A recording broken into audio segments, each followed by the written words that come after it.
திருபுவனம் மடப்புரம் காளியம்மன் கோவில் காவலாளி அஜித்குமார் அவர்கள் காவல்துறையினரால் விசாரணை என்கிற பெயரிலே அடித்து துன்புறுத்தப்பட்டு உயிரிழந்திருக்கிறார். நல்லவேளை கோயில் ஊழியர் ஒருவர் ஒரு வீடியோ எடுத்து அதை ஆவணப்படுத்தியதன் காரணமாக இன்றைக்கு இந்த விஷயங்கள் வெளியே தெரிய ஆரம்பித்திருக்கிறது. 2-3 நாட்களுக்கு பிறகுதான் அரசாங்கம் விழித்து கொண்டது. மக்கள் மத்தியில் இந்த காட்சிகள்லாம் போய் சேர்ந்த பிறகுதான் இப்படிப்பட்ட ஒரு மோசமான சூழ்நிலை ஏற்பட்டிருக்கிறது என்பதை புரிந்து கொண்டு அதன் பிறகுதான் சம்பந்தப்பட்டவர்களை கைது செய்திருக்கிறார்கள்.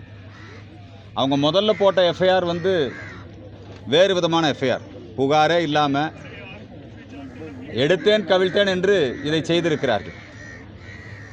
இந்த வழக்கை இன்னும் கொலை வழக்காக பதிவு செய்து இந்த வழக்கிலே சம்பந்தப்பட்ட காவலர்கள் கைது செய்யப்பட்டிருக்கிறார்கள். அவர்களுக்கு இந்த உத்தரவிட்டது யார்? இதுக்கு யாரெல்லாம் உடந்தையாக இருந்திருக்காங்க?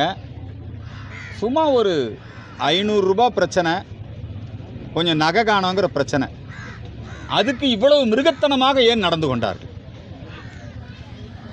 அப்படி என்ன ரொம்ப முக்கியமான நபரிடமிருந்து இவர்களுக்கு அந்த அழுத்தம் வந்தது?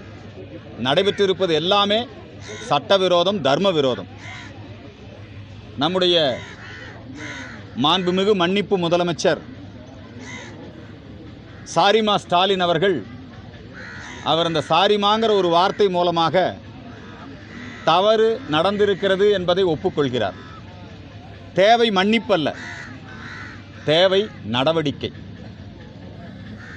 24 மரணங்கள் திராவிட மாடல் ஆட்சி அமைந்த பிறகு, திமுக ஆட்சி அமைந்த பிறகு. இதே போல கடந்த கால ஆட்சியிலே, எடப்பாடியினுடைய ஆட்சியிலே சாத்தான்குளம் காவல் நிலைய மரணம், அதுபோல காவல் நிலைய மரணங்களுக்கு எத்தகைய போராட்டங்களை திமுக நடத்தியது. கனிமொழி போன்றவர்கள், இந்த பாடுகின்ற கோவன் போன்றவர்கள், மே 17 இயக்கத்தை சார்ந்தவர்கள், திருமாவளவன் போன்றவர்களெல்லாம் எவ்வளவு வெகுண்டெழுந்து போராட்டம் நடத்தினார்கள்.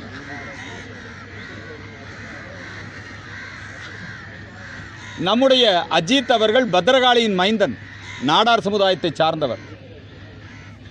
நல்ல வேளை இந்த வீடியோ காட்சி வெளியானதுனால இதிலே நடவடிக்கை எடுக்கப்பட்டிருக்கிறது. இல்லை என்றால் இதை மூடி மறைத்திருப்பார்கள். இதற்கு பிறகாவது இனிமேல் இத்தகைய சம்பவம் நிகழாமல் காவல்துறையை தனது கையிலே வைத்திருக்கின்ற மன்னிப்பு முதலமைச்சர் நடவடிக்கை எடுக்க வேண்டும்.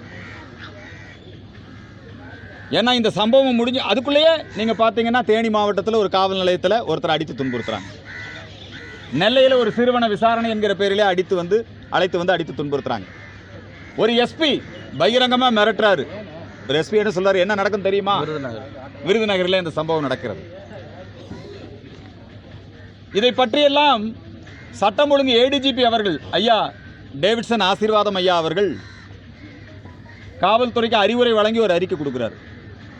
அதில் சம்பந்தமே இல்லாமல் என்ன சொல்றாருன்னா, விநாயகர் சதுர்த்தி விழா வன்முறை வரும், விநாயகர் சதுர்த்தி விழாவுக்கு அனுமதி வாங்க வேண்டும், முறைப்படுத்த வேண்டும்.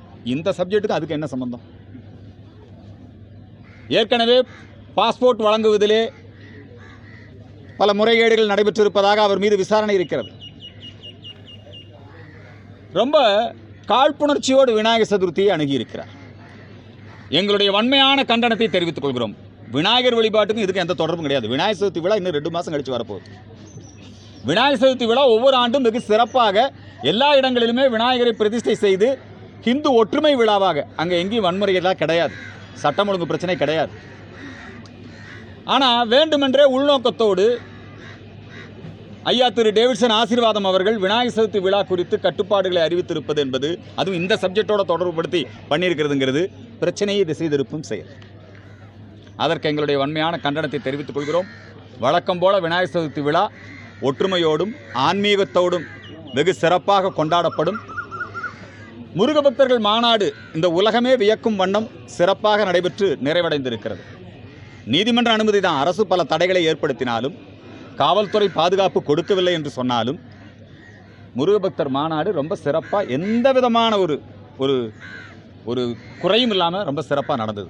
டயா பூஸ்டர் சுகருடைய ரிமோட் கண்ட்ரோல் இனி உங்க கையில. அனைத்து மருந்து கடைகளிலும் கிடைக்கும். செய்திகளை உடனுக்குடன் தெரிந்து கொள்ள கீழ்கண்ட கேபிள் மற்றும் டிடிஎச் நெட்வொர்க்குகளில் எம்நாடு செய்தி தொலைக்காட்சியை காணுங்கள். பாதகம் செய்பவரை கண்டால் நாம் பயம் கொள்ளலாகாது பாப்பா. மோதி மிதித்துவிடு பாப்பா, அவர் முகத்தில் உமிழ்ந்துவிடு பாப்பா. அண்மை செய்திகளை உடனுக்குடன் தெரிந்து கொள்ள இணைந்திருங்கள் எம்நாடு தொலைக்காட்சியுடன்.